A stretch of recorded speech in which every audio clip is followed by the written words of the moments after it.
ada beberapa unsur ataupun elemen pembentuk dari alur cerita ya. Yang pertama adalah karakter ataupun tokoh dari novel, baik tokoh utama, antagonis ataupun protagonis, kemudian tokoh pelengkap ataupun tokoh pendukung ataupun tokoh pelengkap ya, tokoh-tokoh hiburan gitu. Nah, kemudian yang kedua adalah setting ataupun latar belakang ya dari sebuah novel, apakah latar belakang tempat, latar belakang peristiwa, latar belakang suasana, itu semua membentuk sebuah alur cerita ya, makanya itu juga bagian ataupun elemen dari alur cerita. Nah, kemudian yang selanjutnya adalah konflik ya, saya bilang tadi konflik itu pasti harus ada dalam sebuah novel, bahkan novel seromantis apapun, novel yang ceritanya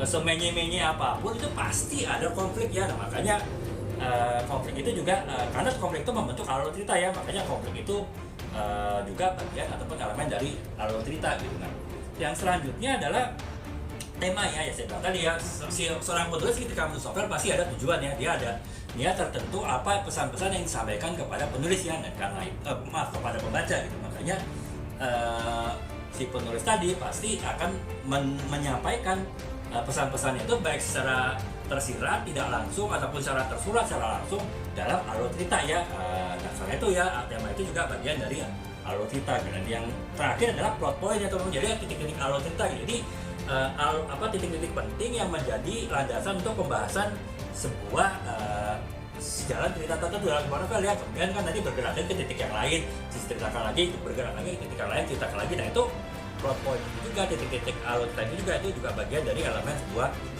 alur cerita. Jadi ya teman-teman ya, itu teman-teman harus paham sih kalau teman-teman baru mau menulis novel,